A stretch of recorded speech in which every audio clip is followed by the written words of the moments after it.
Jude Reconstruction Project is a sore subject which spans two administrations whose leaders both blame each other for what has been described as a mess of Herculean proportion. 118 million of taxpayer dollars have been spent on the reconstruction of a burnt hospital in the south of St. Lucia. From the onset, there were no approved designs for the building. There was no defined scope of works and no predetermined budget for the construction. The project consultant, the project manager, and the main contractors had no experience in hospital construction. There was little to no supervision on the part of two sitting prime ministers. What resulted was the greatest abuse of the national purse perpetrated in St. Lucia. Tonight, we follow the $118 million trail to determine why was this disaster allowed to fester for 8 consecutive years. Who were the benefactors, and more importantly, what would it take to recommission this hospital? Untold Stories presents St. Jude, the patron saint of lost causes.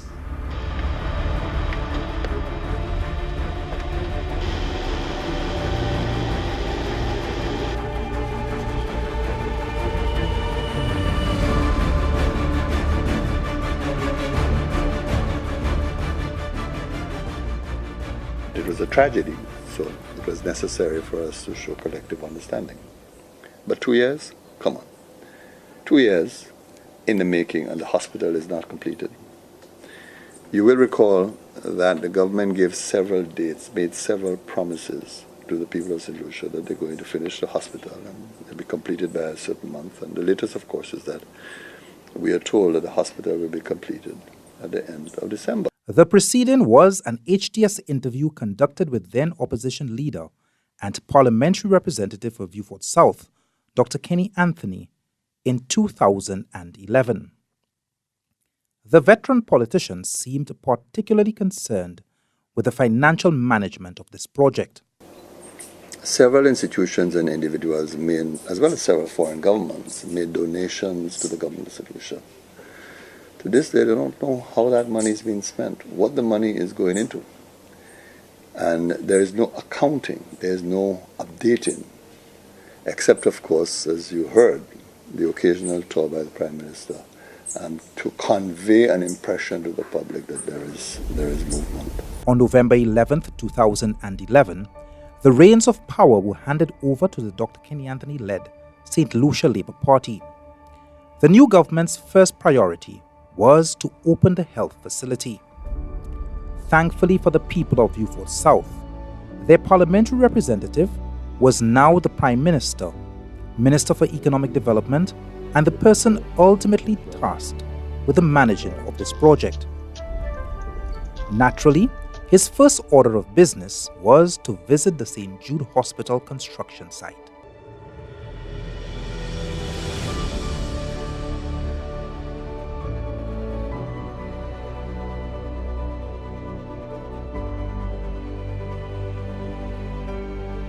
Overall, the quality has been good. I found nothing really to complain about in terms of the quality of the work. During that site visit, the Prime Minister estimated that the hospital would be completed by August 2012 at a cost of $60 million. That within 3 weeks, windows will be installed, and then you can begin the cleaning up process and the laying of the flooring and installing equipment. In 2012, by virtue of his portfolio as the Minister for Finance, Dr. Kenny Anthony was the person ultimately heading the St. Jude project. His second in command was the Permanent Secretary in the Ministry of Economic Development, Isaac Anthony. Isaac's task included direct supervision of the project manager, Shanta King, who in turn was directly supervising the work of the project consultants Halcro Group Limited, headed by Mandish Singh. When Halcro was first hired in 2010, their contract was valued at $277,000. Within 9 months, this contract increased by over 1,000% to $4.8 million.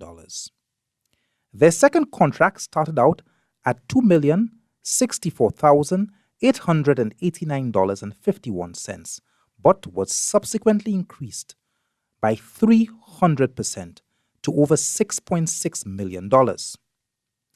But that would be pocket change as compared to their final contract sum of $11,554,015.39 paid to Halcro Group, which was authorized by Minister for Finance, Dr. Kenny Anthony. Cyril Donnelly and Obi Sadu were the two main contractors who worked directly under Halcro. Interestingly, none of the players involved in the management, design, and construction of this hospital had any prior experience with such a project. On your first tour of that hospital, Right. your assessment of the work done by Cyril Donnelly's construction company was exemplary. You are quite pleased with the contractor and his work.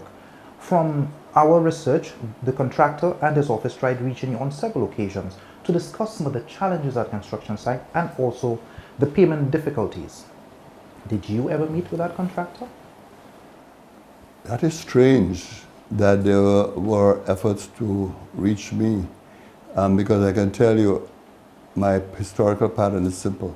Every Wednesday I am in Vieux-Fort, and anybody can visit me in my office in Vieux-Fort. Anybody. That includes Mr. Donnelly himself. Kenny and Tony visited the site 3 times while I was on site. And twice he asked me, how is things going, Donnelly? I will tell him, well, sir, there is problem on site and I would like to have a meeting with you to discuss it. He'll tell me, give my secretary your number, you will set an appointment. My secretary will call him 20 times. There will never time for him to hear me out. And these are one of the reasons the project still suffering to then go down the drain, because of the people that were supposed to hear the situation never make time to listen. Despite the challenges on the site, and true to his commitment to spare no expense to complete St. Jude, Dr. Anthony sought Parliament's approval to borrow $15.9 million to complete the project.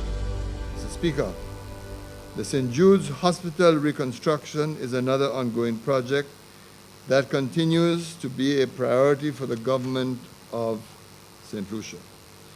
Government is committed to mobilizing the resources required to bring the reconstruction works to completion.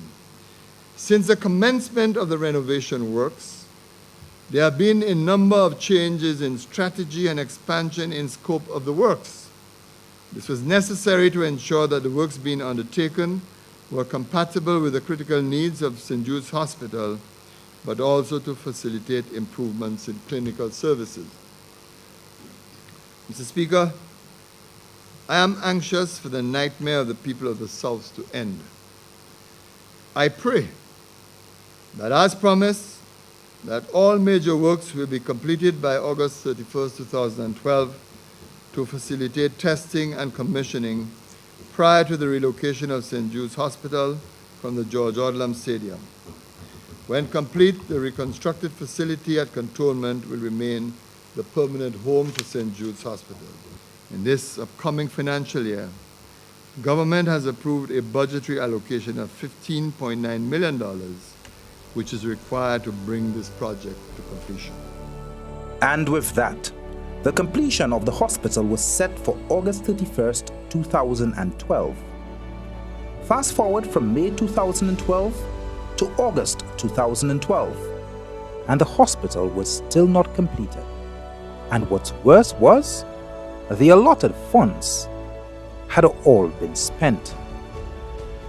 As at 2011, when you took over, was there a specific budget to complete that hospital? No. There was an initial allocation. Okay. Yeah.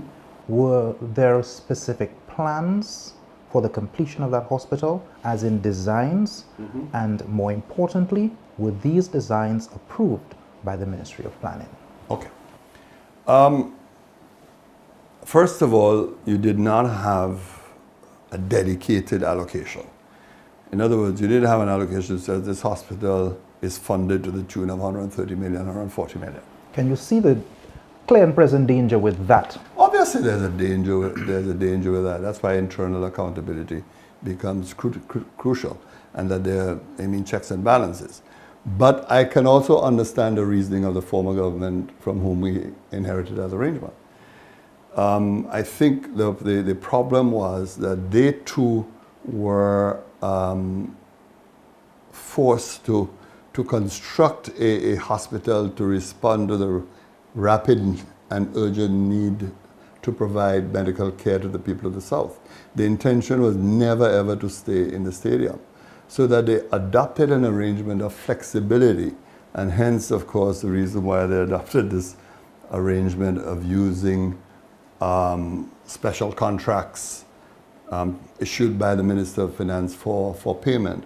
In the circumstances, I thought that was a reasonable approach, and that is why I maintained the approach of keeping the existing consultants and the contractor on board. The change of government in 2011, what did that mean for the project?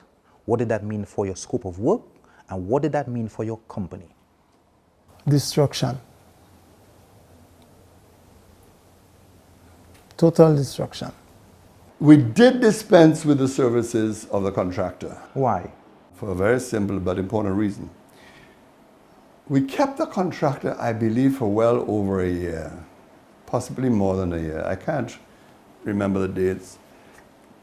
But part of the problem with him was difficulty in meeting payments to workers. Was he being paid on time? Yes, he was, as far as I know. There was a period of 7 months when he wasn't paid. Well, that's not the information that I had, because when I made queries as to why the workers were being paid, I specifically asked, well, look, is it a situation where we are not paying him or we are being held up in payments? And they were telling me, no, we were up to date with the payments.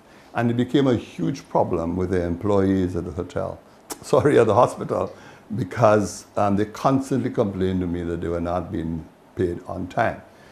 And then the inexplicable delays in approach. And that is why, at that point, a decision was taken. Look, we better cut all losses with the then contractor and engage a new contractor. In fact, Cyril Donnelly was not paid for 7 months and had to seek legal redress. Not surprisingly, Donnelly was unable to meet his commitments to his workers since he was owed $1,162,509 by the government of St. Lucia. Some would believe that the contractor was fired because the contractor is a well-known UWP financier, and he was replaced by your friend Obi Sadu. What would you say? I would dismiss that very easily. First of all, that contractor, as I said to you, was kept well over a year. We could have followed the precedent of this government and terminated it from day one. We could have terminated everybody. We didn't take that approach. We felt continuity, as I indicated, was vital, that we shouldn't cause unnecessary disruption. Mind you, there were always those who attempted to say to me, look, get rid of them and get rid of the whole team and establish a new team. I didn't take that advice. Not that I did not know what the political preferences were, because it's a small country that you know what the preferences are. The second thing is that you say that Obi Sadu is my friend. I know Mr. Sadu like everybody else, and I don't know what leads you to that judgment that there's some special friendship. When we return, $58 million in contracts is awarded to Obi Sadu to complete St. Jude. We review the questionable financial management of the project, and we answer the million-dollar question: were there approved plans for the construction of this hospital?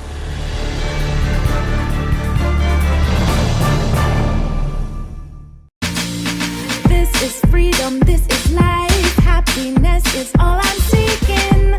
Carpe diem, I'm seizing every day, not just the weekend. Here's to all the good times. Here's when you eat at KFC, life just tastes so good. Oh, I'm so alive and I'm feeling good, so good, so good, so good. Hey, KFC. I'm So good for everyone. St. Lucia's home for quality tires. AutoServe, your economically friendly tire specialist. We stock the widest range of passenger and commercial tires. Quality tires for cars, jeeps and pickups. End-ply tires for minibuses and more. Located at 4 Showing Castries. Call us at 451-8478. AutoServe, your economically friendly tire specialist. Thank God for AutoServe.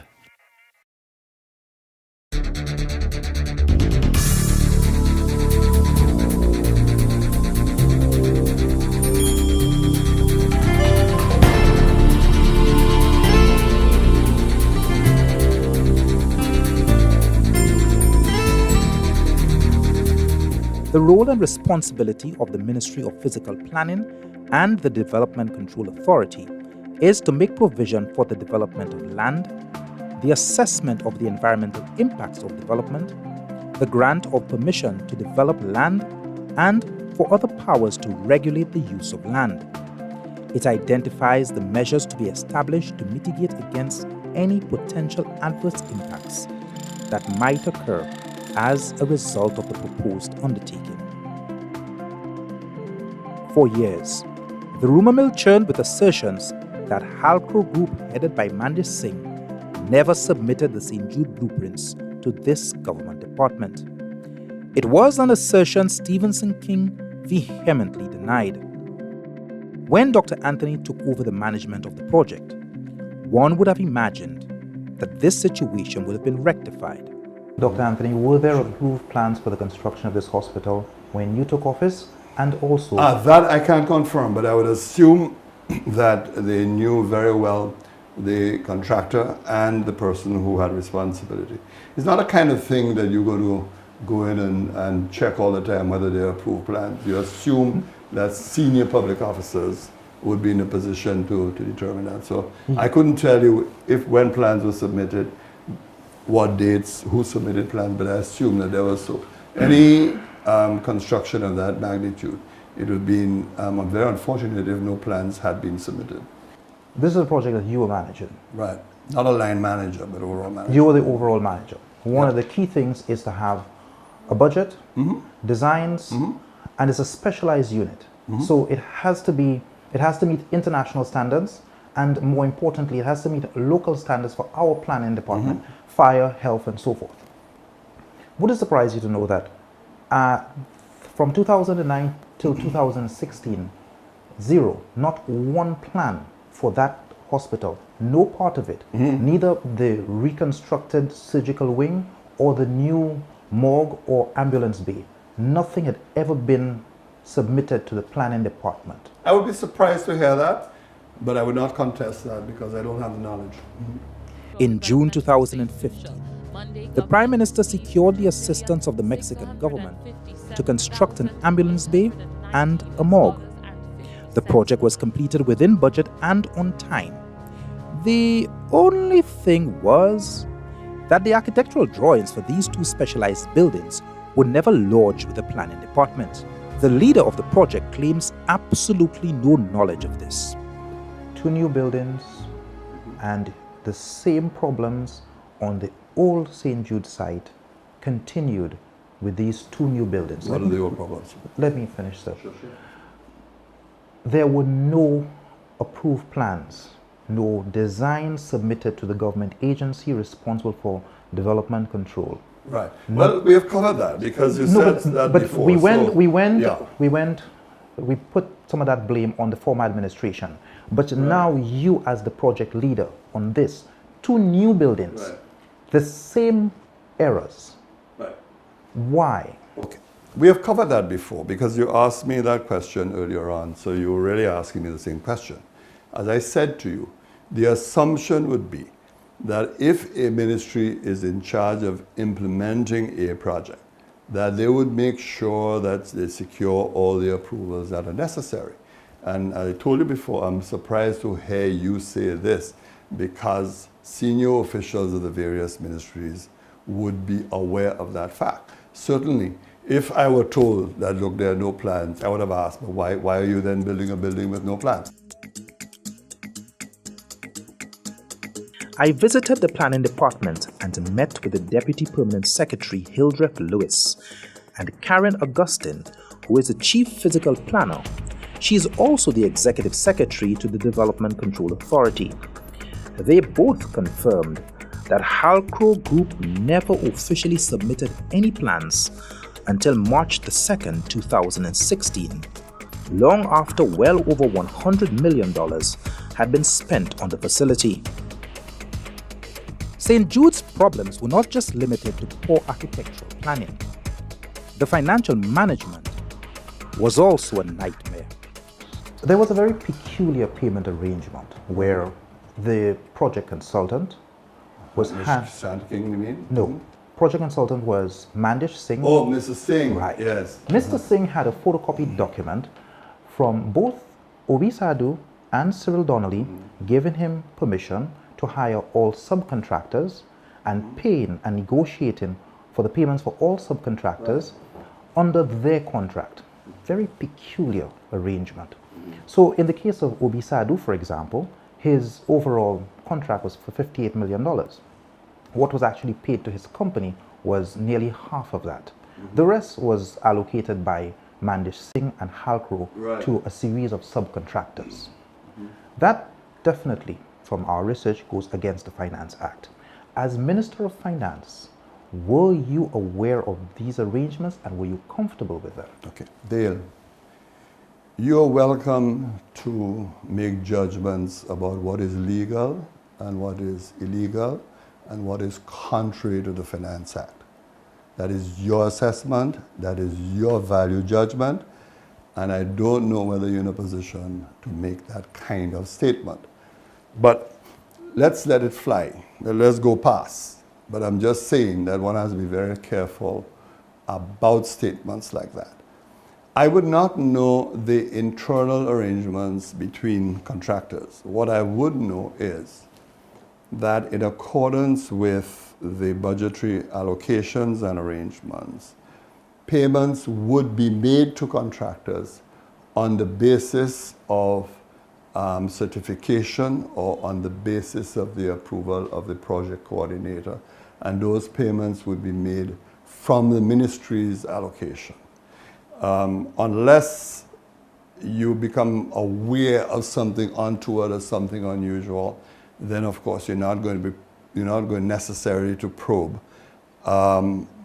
because you assume that whatever is being paid in accordance with existing procedures. But your job there is not to assume. Your job there is to verify as the person responsible for the finance. That is why I indicated to you, just to be sure that there were no issues regarding payments estimates. I ordered a few weeks before the general elections, well before the general elections, by the way, that we do an audit to make sure that we're on top. You were persuaded to ask the director of audit to do that particular audit. No, I didn't ask the director of audit. I requested the permanent secretary in the department to arrange for an audit to be done. Yeah.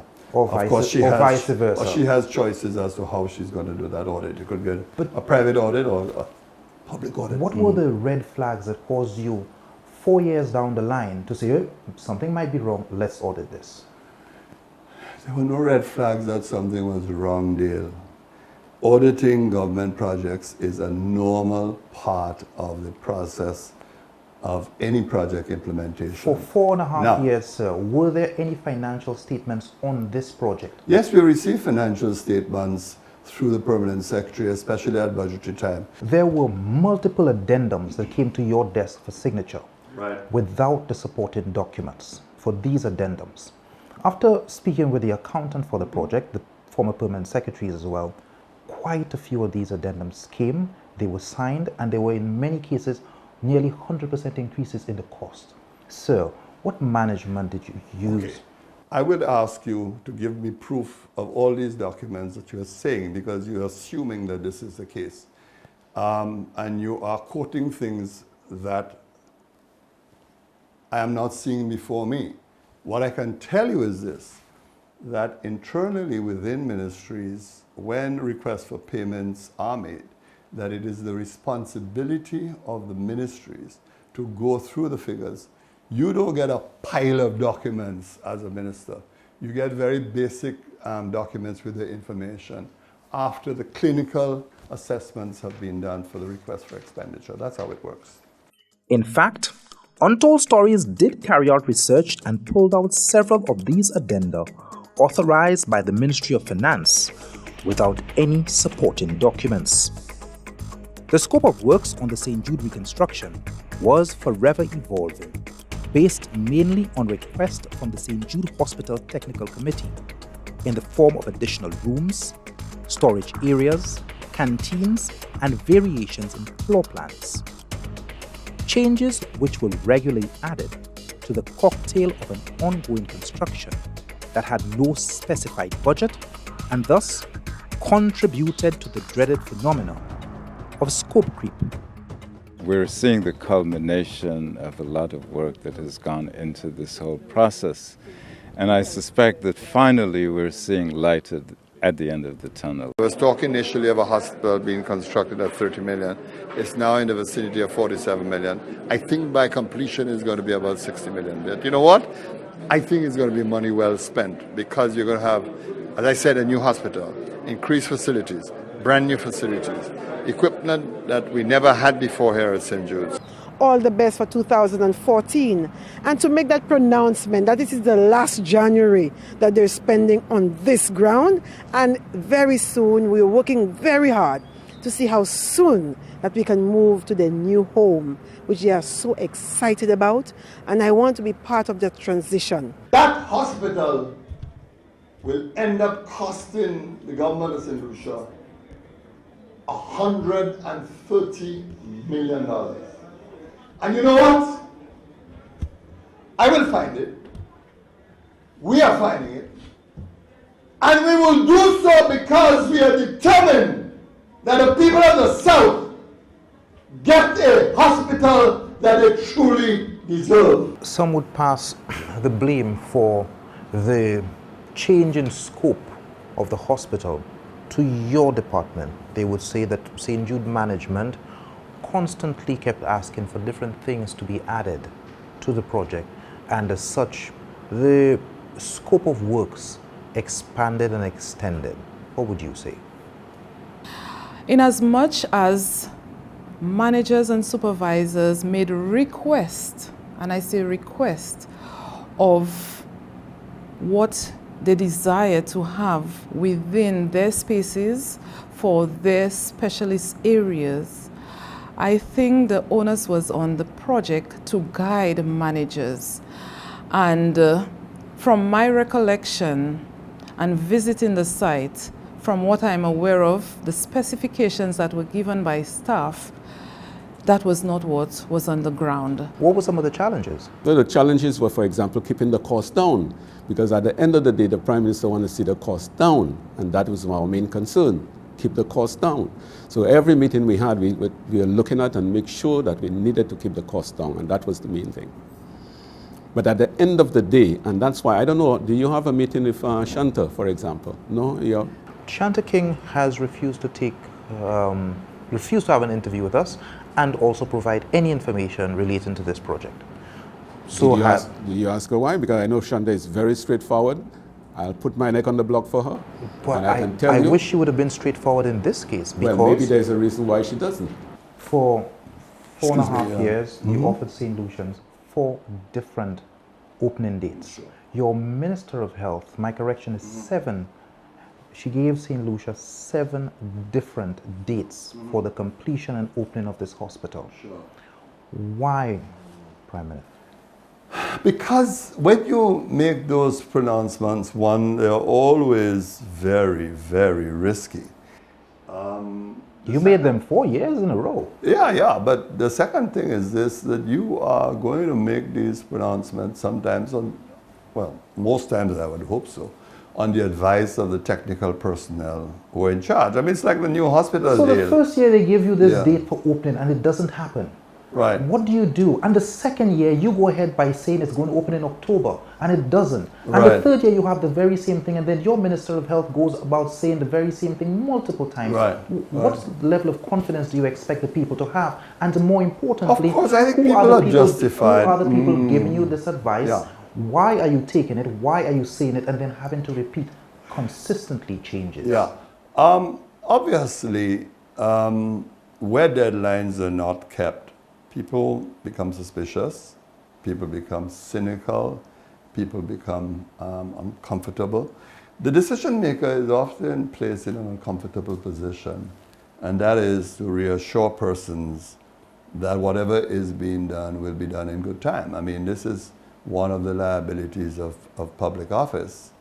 And I think some of those dates were in fact given in very good faith. When we return, the electorate fires Dr. Kenny Anthony. St. Jude's reconstruction is halted, and we examine the structural deficiencies of the hospital itself.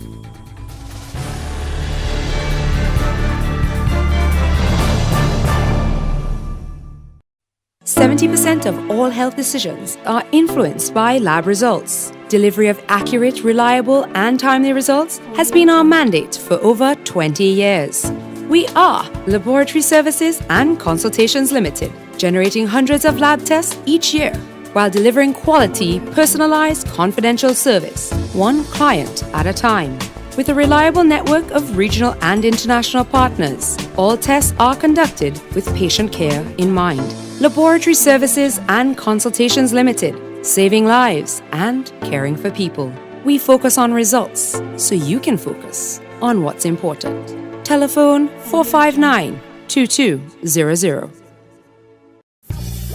For continuous hot water, shower after shower, choose St. Lucia's trusted solar heating company, Tropical Solar. With our evacuated tube technology or efficient flat plate collector system, you can shake off the early morning chill with guaranteed hot water every time you turn on the shower. Tropical Solar offers optional color-coated units to match your roof color, and our speedy installation and superior after-sales service is backed by the industry's leading warranty. Call 454-6344 or 453-1868 and ask about our flexible payment plans. Tropical Solar, good for you, good for the environment.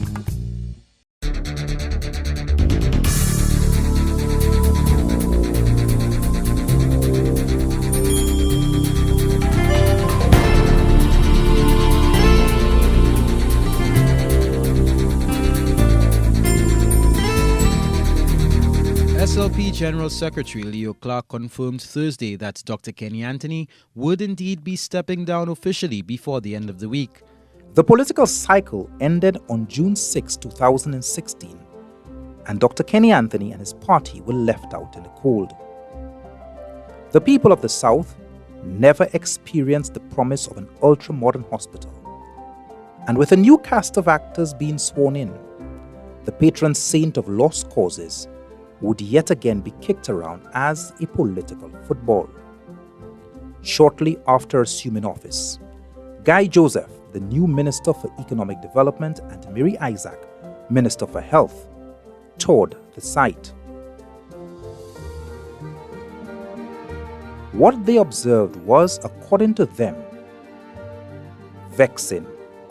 I think we have reached the point where the project coordinator, where the consultants working on behalf of the government needs to come and explain to the people of St. Lucia why this project has taken 6 years. Why have we seen so many other buildings being built around the core of the hospital, while the hospital, the buildings that are needed for the operations of the hospital is incomplete after 6 years. You are on that site on the first visit. Shanta is with you. Is Mandish there as well? No. In 2016? No. Why isn't Mandish there? From every bit of information that I have, Mandish was very absent from the project. How could he have been absent from the project when the government was paying him $49,500 a month to manage the project? Well, that is a question that I cannot answer. That's a question I can answer from now moving forward. But everything that I saw in my reviews was signed by one named Conrad. Conrad Emmanuel. And from my knowledge, based on the documentation that I have seen, I went through a list of the registered engineers on the island. I went through the Engineers Registration Board Act, and I do not see the Conrad as a certified engineer in St. Lucia. The new minister stopped the project, and in an unprecedented move, Halcro Group's contract was terminated. Shanta King's contract was not renewed, and a technical audit was commissioned to ascertain the true state of the project. When the news came that the construction process will be halted and an audit will be conducted, what were your thoughts? I actually thought that was a good idea. I thought that was a good, because let's go back to what I said a little bit earlier. In fact, I wish that Dr. Anthony had done that when he had taken over, I think, in 2011, because to continue in the same vein would be to continue the same process that puts us in the trouble that we're in. So clearly, one had to create a punctuation mark, a full stop, bam, and let us see where we are and then plan from here sensibly. Did you agree with the project being stopped and an audit being conducted? It is clear from reading the report that Minister Guy Joseph has been vindicated in relation to his decision to stop the project and to have that review. The technical audit conducted by FDL Consult determined that out of the 25 buildings which form the facility, most are only 50% complete, except for the ambulance bay and the morgue. The report also determined that most of the emails on behalf of the government of St. Lucia, through the project manager, circumvented the government email server and were instead transmitted from the private email of Shanta King. Retrieval of these emails to validate transactions was therefore impossible. Untold Stories telephoned Shanta King, who is now employed with the Caribbean Development Bank. She was uncooperative, she refused an off-camera interview, and also refused to provide any clarification on anything related to this project. It should be noted that Shanta King also refused to cooperate with the project auditor's FDL Consult as it relates to providing information on her role in the management of this project. We tried contacting Mandish Singh on more than 20 occasions. He never answered or returned any of our calls. So, we waited as he showed up for work. My name is Dale Elliott from Untold Stories. Would like to ask you a couple questions. Number one, Mr. Singh, why weren't there approved plans for the construction of this hospital? Why didn't your firm ensure that these plans were approved, Mr. Singh? Mr. Singh, why won't you answer our questions? Why did you order millions of dollars worth of equipment for this hospital and now they're useless? We also sought clarification from Conrad Emmanuel on his professional qualifications and remuneration on this project. My name is Dale Elliott. I'm trying to reach you about the St Jude Reconstruction Project. The question is, Mr. Emmanuel, were you a registered engineer at the time you were participating in that project? Were you working for Halcro at the time? What was your role and responsibility? Why won't you answer our questions?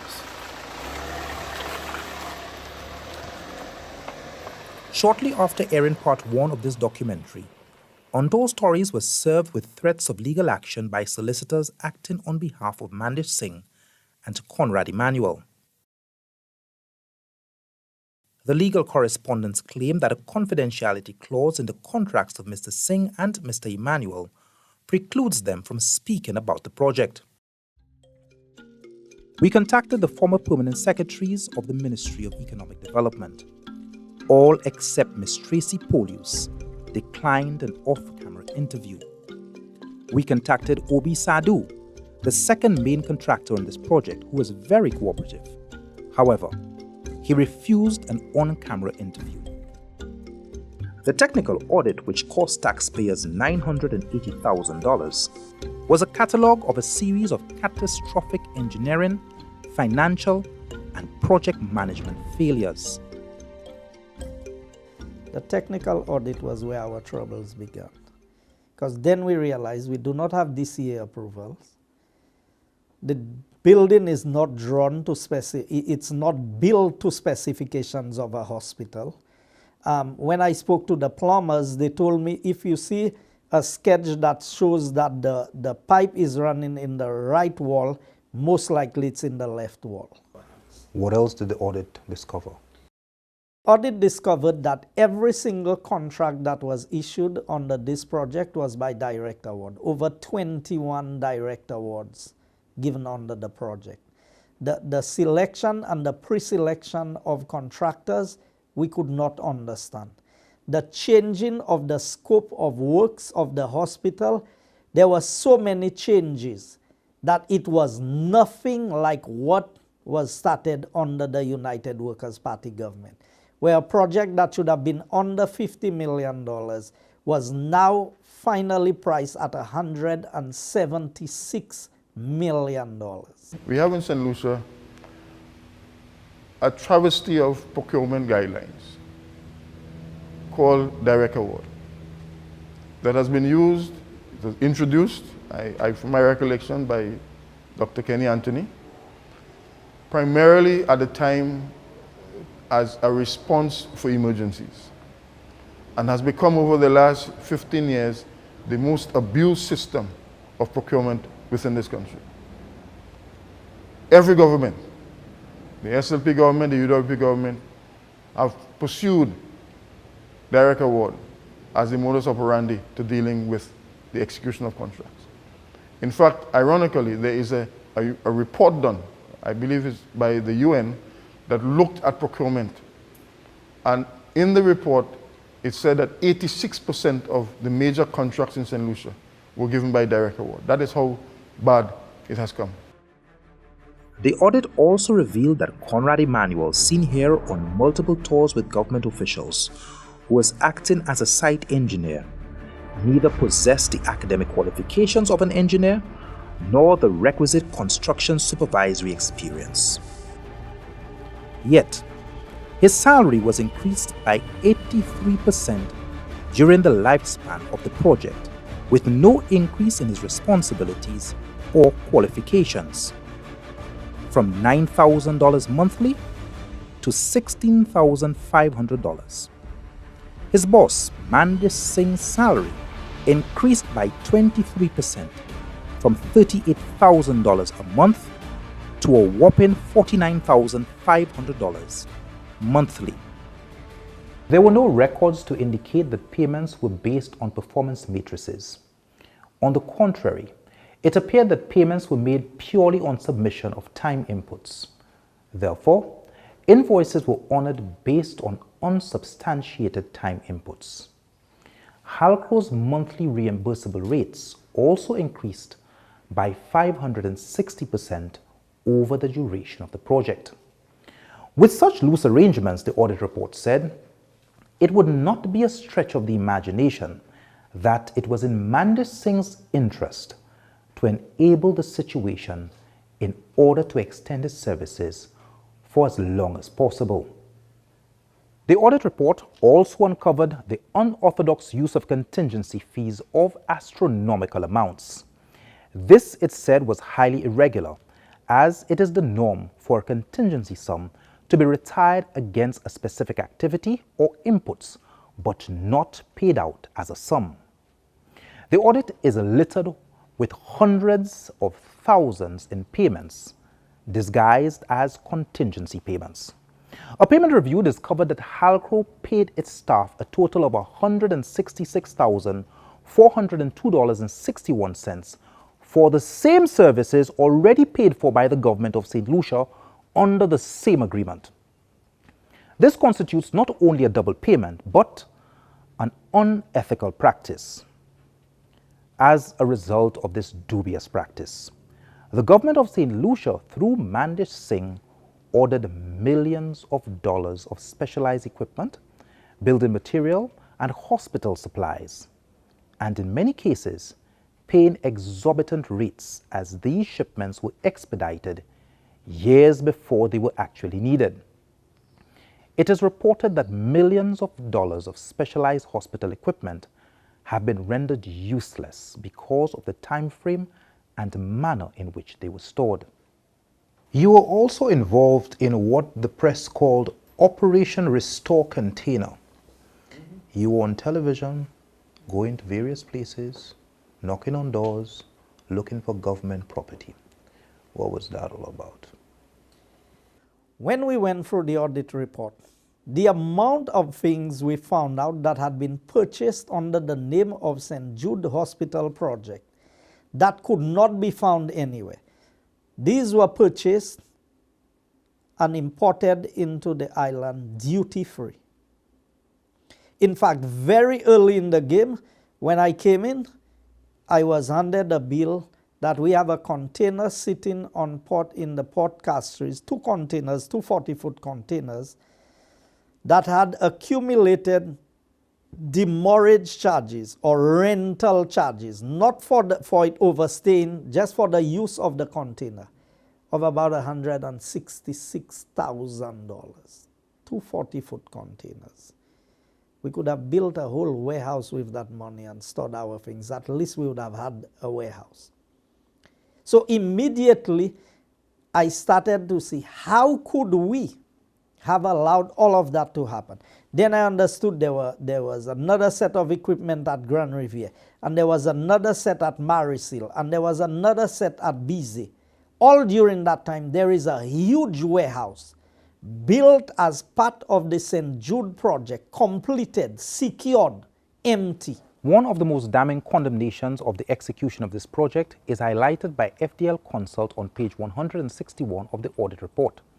It states, the review of the site planning and audit of each building or structure on the site revealed inefficiencies, exclusions, code violations, and design contradictions that could very well lead to this renovated facility falling victim to the devastation by fire that rendered it unusable initially.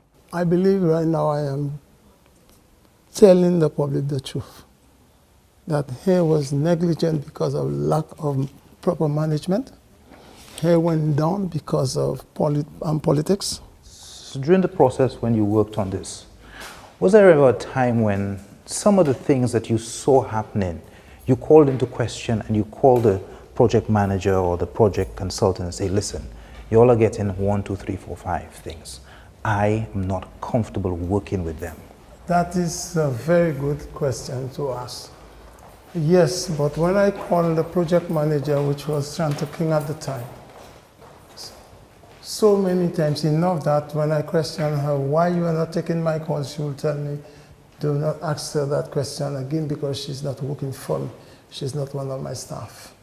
How can I bring up my dissatisfaction to anything to her when she is not taking my calls? You can only talk to people when you have contact with them. I find it interesting that the morgue and the ambulance bay have both been constructed and also completed to specification and on time. Who were the contractors on that project and how was it handled differently compared to standard St. Jude? Well, the management was different. Why did you agree to this interview? For the truth to come out. The misled of what took place is not what that was published or been said. So I find it is honest to the public that they know exactly what was going on and what took place and why. When we return, we examine what it would take to complete and commission St. Jude Hospital.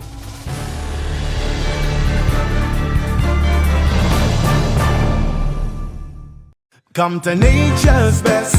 We are the natural and herbal good store. At nature's best, we are the natural and herbal good store. Natural remedies and beauty products, herbal supplements that's good for us. Even stainless steel jewelry, the best prices for you and nature's best. The natural natural and herbal goods store. Come make your natural selections from our wide range of products, including natural beauty soaps and oils, oriental perfumes, stainless steel jewelry, nut seeds and grains, and a lot more. For natural relaxation, check out our line of USB aromatherapy oil diffusers and a range of sweet snacks in our diabetic Sweet Freedom Corner. Products are chemical-free, alcohol-free, and animal byproduct free. Visit us today. Shop number 6, M&C Plaza, Jeremy Street. Come to nature's best. We are the natural and herbal goods store. 40 years we've been together. We care for today, we plan for tomorrow. 40 years we've come a long way. Now hand in hand we'll shape our tomorrow. Library Credit Union at 40 and beyond. We always put people first.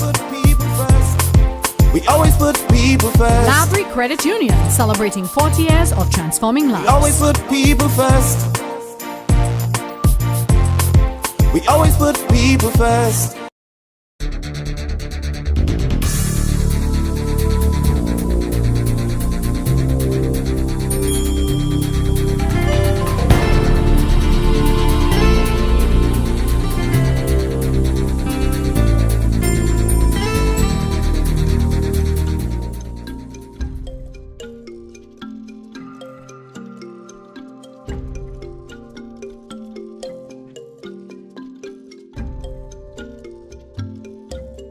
Every time you change the building, you add stuff, has happened over the years, add on.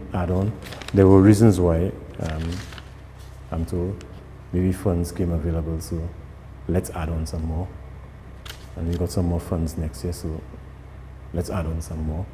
If every time you do that, you're going to affect the entire layout of electrical and plumbing. Every single time, and air conditioning. Every time you go break rooms, the AC system would have to be redesigned. The audit report picked up anomalies and errors and gaps in the in meeting fire regulations. $60,000 was paid for pumping water out of a foundation of this facility. Which foundation of which buildings?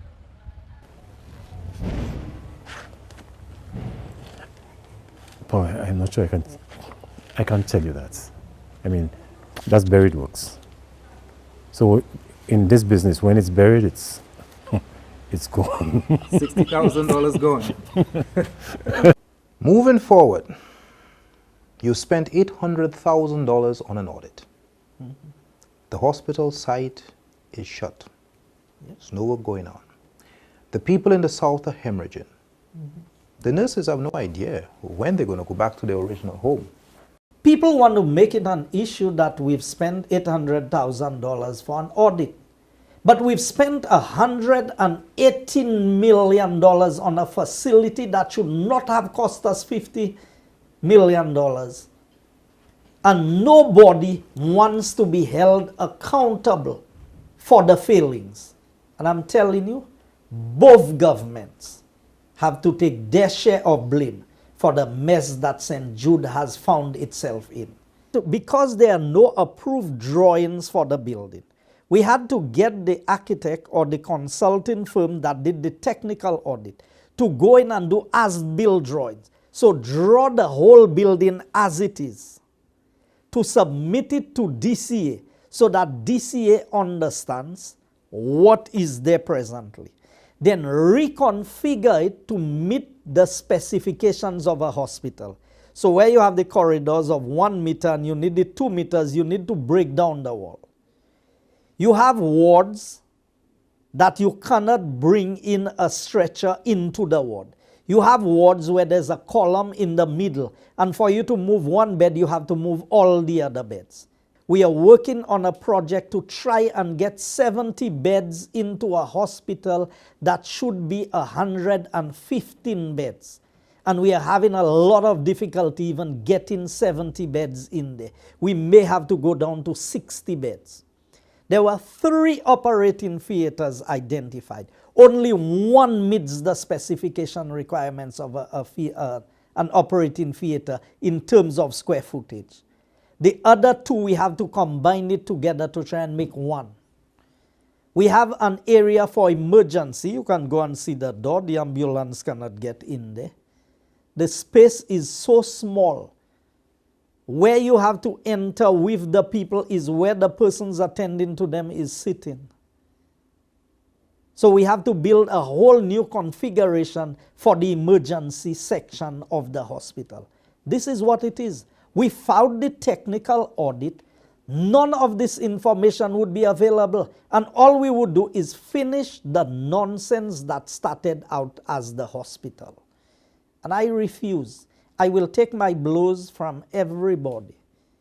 But at the end of the day, if I will deliver a project for St. Lucia, I want to deliver a project that I can be proud of.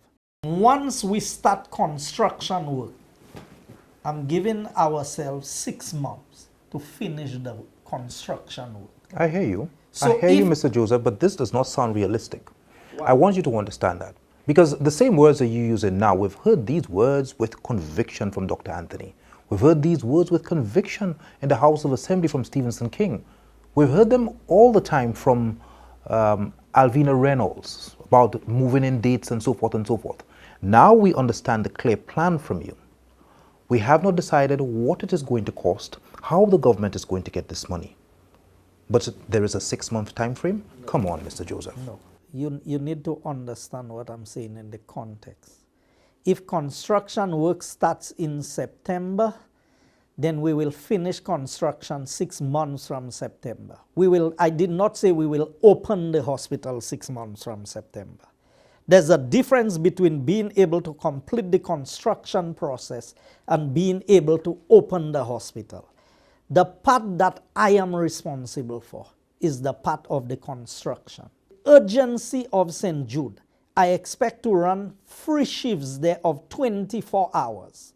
So I know the work is not easy, but the contractors who are going to come to work, they have to understand that they will run free shifts, 24 hours a day. How much is it going to cost to complete this hospital? We do not have the final price because we do not have the final drawings. In terms of the budget allocations, there's $19 million allocated for this phase of the project. I have been in discussions with the Prime Minister that the $19 million will not be sufficient for us to complete the hospital. So he is already making provisions so that whatever shortfall of revenue we would have would be available as soon as it is needed so that the construction process can be completed.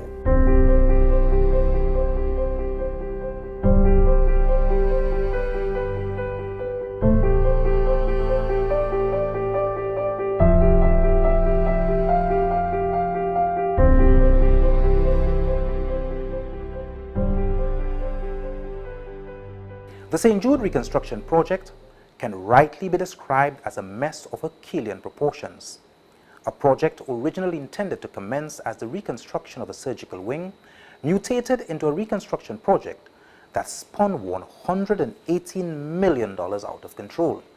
The outcome was a fragmented, poorly planned and executed project which the Ministry of Planning willfully turned a blind eye to, allowing it to spiral exponentially out of control in the form of intent, design, cost, and safety. The question is, who or what was ultimately responsible for this disaster? The entire management of the project was probably something that was not managed properly.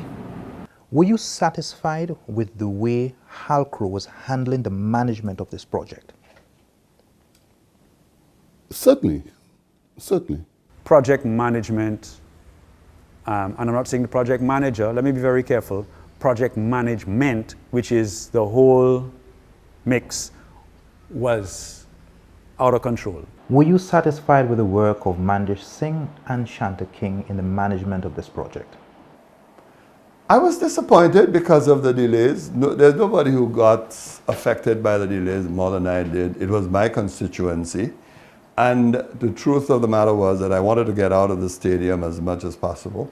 But the reality of these things, Dale, is simply this, that you can't always get what you want as much as you want the pace to be quickened. Yes, but the question was really, were you satisfied with the management of this project under Shanta King and Mandish Singh?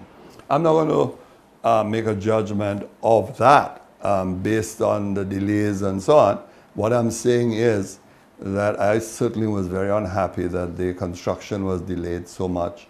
Although I understand some of the challenges that they would have had, especially with the financing challenges. Dr. Anthony, I don't even understand. Why would you run away from a question like this? I'm not running, no. I'm These not are running two away people from the question at all. These are the two people responsible for the project. Under you. And for 4 years, they're giving you incorrect dates. I am not in the Shanta business. and Mandish. I'm not in the business of causing injury to the reputation of professional persons. I'm not in that. I'm not going to take that route.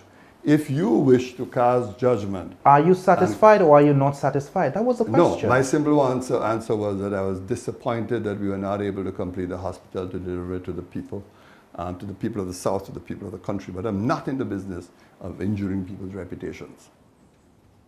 Why is this project in such a mess? Politics. Share politics. Nothing else.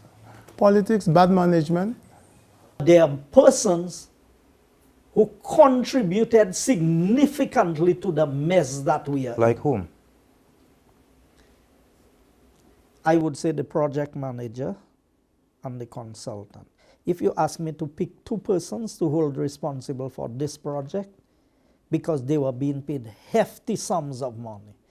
And I want to believe that when we go into these open-ended projects, the longer the projects go, the more these people get a salary.